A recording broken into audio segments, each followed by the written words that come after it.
What's happening, everybody? We're back. It's me. Fuck, I hit my finger. Oh! Oh, just keep going. What's happening, everybody? It's the swaggy blerd Winston A Marshall and the resident supervillain, Mr. J. Washington. And this is the episode 10 review of Harley Quinn on DC Universe. So, before we get into it, remember there's a spoiler alert effect and why. And so, if you haven't seen the episode, go watch it, come back. The whole reason he's freaking out is before we did this, we were trying to get the equipment out of the closet, and this nigga literally jammed his finger directly into a bar. So he's been avoiding it for the last few hours, and of course when we decided to slate, he clapped his hands right under the finger. And then that's when I started it, nigga. Oh. Look at the tip of my finger. Look how it's over to this side. Yeah, well, I've broken a number of fingers playing dodgeball, so oh, I feel man. sort of bad for you, but that's... Oh, Lord. You know, I thought just keep it in here. Like, look, this is what we're doing. You also will know... Fuck you, fam. Like, I really don't... Like, you also will notice that the video itself looks different. Mm-hmm. So, we decided... In the videos you previously watched, we've previously recorded, like, prior to 2020. Because we had a chance to see the whole episode. So, now we're playing a little bit of catch-up. And this is the first 2020 episode we are recording. So, we're trying some new things. We're working on some new things. And I had a bright idea, like, yo... Let's do this way. And so this is what you get. We're hoping you're gonna like it. We're gonna work on some things. You see around us, there's the Harley kind of photo down here. Lets you know what episode we're reviewing and shit, which helped me during the intro because I always forget what number we're on. So I had to do it. I was like, what number are we on? I just read it. I said, the episode 10 review. So here's the thing too, like we're trying not, so the screen, we have our screen so we can see ourselves to see what we're doing. We're trying not to look at the screen the whole time. Be like, all right, we good? We good? It's like, look, this is me looking at y'all. This is me looking at the screen. Yeah, this is me looking at y'all. Looking at the screen. Yeah, so. Like, I could put up Twitter while we're doing it. Like, yeah, we're going to take live tweets right now. We might get to that point one day. Not today. Today, we're just doing our review because the show should speak for itself. We got to test out this new technology and shit, so we'll get there eventually. As a matter of fact, there's something we've been promising y'all for a while. That's coming soon. We'll talk about that. We're going to record that a little bit later as soon as we're done with this. So, this episode is Harley feeling bad. She can't get in touch with her friends again. Matter of fact, it's King Shark going on Instagram like, first day of unemployment. I mean, unemployment. And all three of them go around an amusement park just living their best life. But that King Shark's like, I want to die. It's the best thing to see them having fun. And Harley sees this. And then Bang comes in was like, I remember Bloodhaven Park. She's like, Jesus Christ, Bang. I wanted to blow the place up. He's like, I know it's hard for you. Why do you want me to blow them up? Like, you love your friends. Yeah. No, don't blow my friends. Now, we cut to Poison Ivy. And remember, when we ended the last episode, she got kidnapped. So now she's strapped to a thing, and there's this ominous figure walks up, and it's this very unassuming, goofy-ass looking white dude. He's like, hey, you're awake. Let me just say something for the record, because I know what you just said. What? Look. Dude is a goofy-ass looking white dude, man. I don't want anybody thinking, yo, they just called all white dudes goofy. No. Fucking seen dude this episode? If you saw the episode, then you know what I'm talking about. Yeah, he looks like almost like an animated, like, Patton Oswalt. He look like his name's Brad. Yeah, but that's what I'm saying. Like Patton Oswalt in Agents of S.H.I.E.L.D., you know how he kind of played nerd. Like the nerd clones or whatever. His name's Bradley or Walter. Well, yeah, because this one in particular. Yeah. No, I assume it's like Mr. Radford, because remember he explains that he's a teacher, a kindergarten teacher, an art teacher. So he actually does this as a side hustle. He's a side goon. He's a side goon. Let me tell you something. You understand how bad teachers' salaries are? That you got to be a goon as a side hustle to get art supplies for your students. That was so staggering. This is why I love this show, is because it's a funny, but like you oh Jesus! It's a laugh to keep from crying moment because teachers don't deserve that, but this nigga out here straight up having to risk his life as a goon because Poison Ivy threatened. She's like, so why don't you go ahead and let me go so then I don't have to kill you? And he's like, oh well, I can't do that. And also, my rating will drop from 4 to 3, and they say you can still work at 3, but if the minute you get below 4, it's over. You're dead. You're dead. But here's the crazy part. While Ivy's talking like, yo, you should just let me go. He gets a phone call. He's like, I gotta take this. It's one of the parents. Which he goes out and he's like, yes, Lucy told a joke. And she said, what did one potato say to the other potato? Idaho. I forgot to say, one of the potatoes is a whore. I was like, yo, this kindergarten know a lot. That's the joke. It's pretty great. But he ends up blowing on a dandelion, which was a dumb thing to do. But you're not going to think about that. But it's a pollinated dandelion. I mean, it's dumb in the sense that you're holding a woman that can do anything with plants possible. Just don't touch any plant within any sort of mile radius. But he happens to blow on it. He's on the roof. He's like, yo. He's outside of the front yard, and that's why he flies in it. So either way, the little pollen falls on her hand. She makes it grow. She's like, hey, I need you to go get Frank. Tell him to get Harley from the stage. Shout out to the dandelion. Was like, me? She's like, yeah, you, nigga, go. He goes, okay. He was like, bitch, I just live my best life as pollen. Like, what you? I was just fucking up niggas' allergies. Like, I hate pollen. So pollen is my natural enemy. Well, yeah, that's dog. I got allergy pills on deck. Well, speaking of pollen, remember then we cut to Harley decides to go home because she talks to herself. Because there is no one to talk to. People ask me why I do what I do. So Dr. Harlan Quinzel, she sees in the mirror, and she's like, you should go to the one place the people that want to She's like, but Ivy don't want to talk to me. She's like, that's not what I'm talking about. So she ends up going back home to meet her and really obnoxious ass Jersey parents. Which also, first of all, before you meet her parents, you get the Family Matters type intro of the Quinzels. You see the mom, you see the dad, you see her brother, who's inevitably dead. If you listen to the song, when Harley's grown up as Harley Quinn sitting on the couch, she's holding her brother's ashes, and it's like, he's dead, he's dead. So she's in there, she's kind of reminiscent about how much she hates her dad, she loves her mom, because her dad is a piece of shit criminal who, like, is constantly fucking people over to make his life better. So she's kind of processing all that. So we see her number 2 trophy in her room.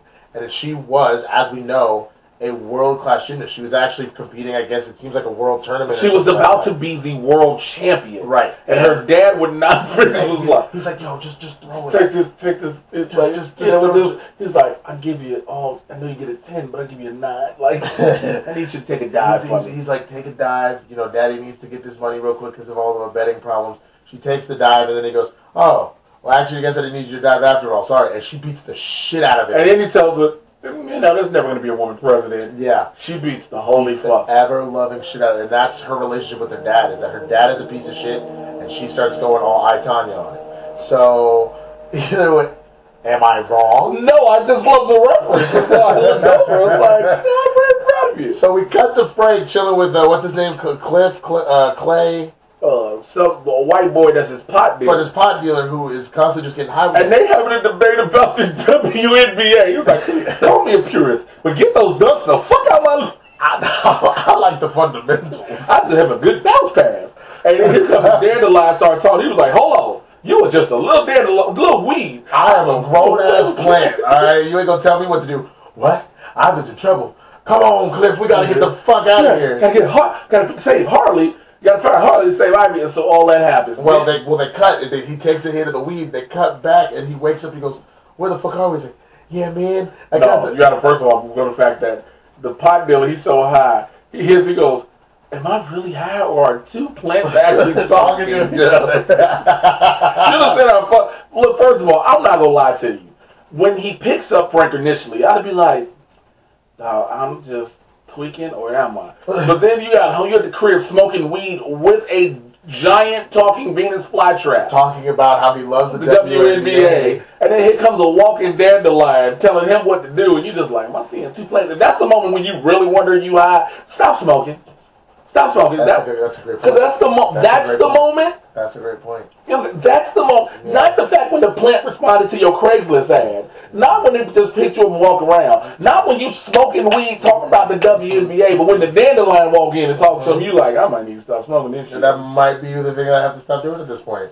But so Frank is in the car. He wakes up. He clearly has been passed out from the weed. He's like, where the hell am I? All of a sudden he's like, start the car, man. He's running with some shit in his arms, and there's a Mexican cartel shooting after him. He gets to the car. He goes, where the fuck are we? He goes, we're in Mexico, man. Like, we got this hallucinogenic honey. And he goes, What the fuck? He Why? said Mexico City's right next to New He's York. like, we were in Brooklyn. How the fuck did we get here? He goes, well, you know, Mexico's essentially right next to it. He goes, everybody's got weed, man. It's legal. But this hallucinogenic honey is great. First one, you get really, it makes you see God. The second one, that out. And so he takes a second lick right as and Frank is like, God damn it, now I gotta drive our asses back. Which, by the way, again, Frank takes 2 routes to use the pedals, and his eyes are now steering. So how the fuck can the nigga see?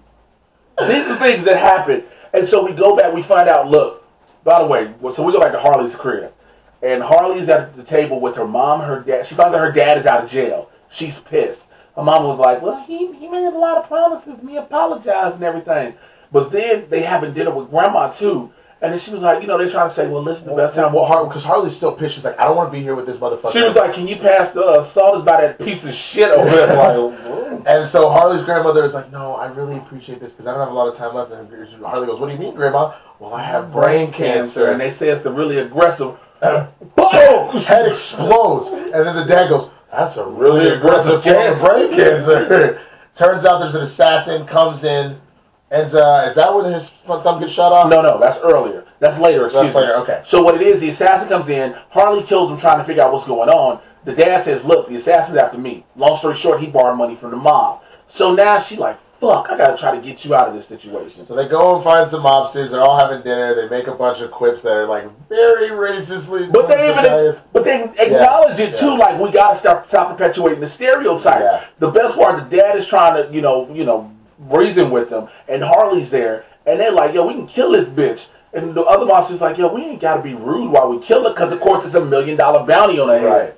So while it's happening, Harley's dad is. Well, we don't know that yet. I mean, if you see the episode, you know that there's a bounty. There's a bounty. You don't know how much it is. Excuse me. But basically, they start shooting, trying to kill Harley. Harley's dad starts giving her gymnastics coaching to how to deal with these motherfuckers with the bat. And at one point, he says do a backflip. She does a front flip. He's like, I said a backflip. Like, and basically, he helps out. You know, it helps her out. And that's when he gets his thumb blown off. That's when he gets his thumb blown off. He gets his second thumb blown off. Yeah. They go back home. So a lot of shit is happening back and forth. But they go back home. And now, you know, everybody is Harley, her dad, and her mom. And a knock at the door happens. Another chick who's another assassin. No, not yet. Grandpa's there. I'm sorry. And Grandpa's like, I'm sorry. I heard Harley's back, and I heard Grandma's dead. So it was a double reason. So to celebrate. So I brought this wine, and I don't have a lot of time left because my blood pressure, the doctor says, is actually going to kill me. Chest explodes. And then the dad again, God, that was an aggressive form of blood pressure. Another assassin has a shotgun. They take her out. And then all of a sudden Harley gets shot. And they're like, oh, fuck, there must be another assassin. It's her dad. And that's when what we didn't bring up. The first assassin, she goes, who the fuck sent you? What is this? He shoots the assassin in the head. She's like, what the fuck? I was interrogating him to find out who he was working for. Right. The dad killed that assassin because he knew about the bounty. He was hoping to not only get the bounty on Harley, but to get the finder's fee on the bounty, but to also use Harley to kill the mob that was trying to hit him up for this money here. Right. So this nigga was trying to kill his daughter, get a bounty on his daughter, and fucking have her erase the debts all at the same time because he really is a piece of shit. So Harley's pissed off, and you see later, she basically is about to kill this dude, got a box cutter to his throat. At one point, my mother's like, don't kill him. She was like, you know what?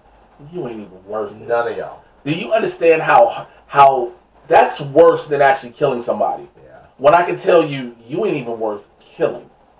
You know what I'm saying? I just think this whole thing is pretty awful because, I mean, we've all had varying levels of difficulty with our folks. Some of us have had, like, good lives and we just had little arguments. Some of us completely excommunicate our parents. Some of us lose our parents at a young age. This is a situation where you have your parents are actively trying to sabotage and ruin and even end your life. Because $1 million. They wanted to be that family. Their mother felt like, well, their mother knew that their family had been scorned because now your daughter went from gymnastics champion to being Harley Quinn. So now you're scrutinized all in the neighborhood. But let's go back to what happens with Ivy. So Ivy's in there, you know, she's trying to get the goon, convince him to let her go. He's like, oh, but it's time for you to get dissected. And in comes a mysterious figure. She's like, well, who are you? Show me your face. He goes, you're going to have to settle for a hood. And guess who it is? Scarecrow. And then checks a fucking needle directly into her throat. Yo, like god damn. He hit her ass Pulp Fiction style. Remember how it hit Uma Thurman right here in the heart? Oh, yeah. But he got her ass right in the fucking throat. And it's hurt me because I had a tracheotomy 2 years ago. Like, I still remember that pain. Yeah. Well, oh, God. So, find out Scarecrow has kidnapped her. So, right before the episode ends, all of a sudden we cut back to the Legion of Doom. No, you gotta go back to the house. Frank ends up showing up at the house. He gets to the house. Well, we jumped. Yeah, he picks up Harley, who has this drug dealer in the back, passed out, and her sane self in reflection was like, "Yes, the plant's really driving," and the potted out dude with the boner in the back, like the fuck. But yo, the part goes back to the Legion of Doom and take it. You get back to the Legion of Doom, and there's somebody in the chair, and all of a sudden Bane comes in and goes, "Joshua, did you actually put $1 million hit on the corporate card for Harley Quinn?" And turns around Penguin's nephew that had the bar mitzvah in the second episode. Of course I did!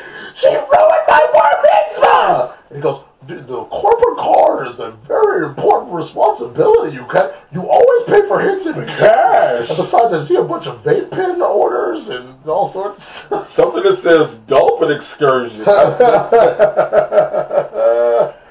So Joshua's mad, Bane's pissed off. He's like, "I'm gonna take this car. I'm this card's reckoning." Yeah. He tries to cut it. "These blades are too dull," so he bends it in half. He goes, "Look, you need to understand that maturity takes time. You can't just wail out in emotion." And then he trips over a chair and immediately throws it out the window. "Take that, you damn chair! Drown! Drown, you chair!" Again, and the episode ends. This show has kept up with its theme of being hilarious, poignant, reflecting a lot of real issues, but also now having a serious story. It's always had it, a serious storyline and a serious arc that goes through it. Again, we talked about Harley's abusive relationship with the Joker, how from her trying to leave it, to her being drawn back into it, her trying to figure out how to be herself, to now the situation with Poison Ivy damn near being dissected by a member of the Legion of Doom, who, when you find out in the previous episode, the Legion wanted to recruit her. So it's all just crazy, but it all comes together. Like, if I had to rate this episode, man, on that scale of 1 to 5 stars, I give it 4.5. You know what I'm saying? It was solid. The story keeps going. I know what this is building, but I love everything. Sometimes, like for the family thing, for a little bit for me, it felt like it tapered a little bit, but I still understood what it was doing. So I think that's why I don't give it the full 5. No. I give it a 4.5 as well, just because what I appreciated about this episode is, yes, we understand that Harley has always been crazy, but now we genuinely see where it comes from. Yep. Her family is insane. So whether it's genetic or environmental or both, her insanity comes from a horrible living situation and from a horrible set of people. So it is helping round her out, but you also get to see, you know what, as bad as she is, she's not as bad as some of the other people in her life. Not at all. So again, I think this is becoming it's a solid show, but again, I sound like a broken record repeating this. DC animation has always been solid. It is always something you have to go to. But we want to know what you think in those comments below, right under here, yo. And make sure you like this video and share this video and click on that subscribe. That should be like right here under me, I think. Is it going to be by me? Or no, I think it's by you. It's under you. It's under you. Subscribe is here, bro. Depends on if you're watching on your phone or a computer. Well, the subscribe button. Click that, all right? Make sure you follow me on Twitter and Instagram at Mr. J Washington, MrJaywashington. Yes, I decided to spell it. You know, some people don't know how to spell Washington. You'd be surprised. And you can follow me at the swaggy blerd, THESWAGGYBLERD, Twitter, Instagram, Facebook, YouTube, Letterboxd. Now, what we mentioned earlier, we have another thing that we're actually going to film. So check our Twitters. We're going to send you the link to it. We have a whole page for it. So you can check this out, but this is something that we're going to start doing that's brand new. I don't want to ruin it yet, but please, after you see this, hit that shit up. It will have been out for a while. Probably been out about a week, but we're going to record it and we're going to try to get it out as soon as possible. So, all right, I think that's everything for right now. Yeah, Patreon, all that. Bad Titan Podcast. We'll be here for episode 11, next week, so come back. Come back for that. Yeah, stay here. Make sure you subscribe. Click on, when I say click on the notification bell, you want to know when I drop these. Also, check out some of the reviews that I just recently did. I took the bullet and watched Tyler Perry's The Fall from Grace. I watched that. Oh, my finger. I watched that. No, my finger. I forego the pain for a hot second to tell y'all that shit. So, we will holler at y'all later. I figured in 2020 we'd do something different. So, like I always say, take care, we out at peace. I'm like, all right, I'll let you. We out. You do it.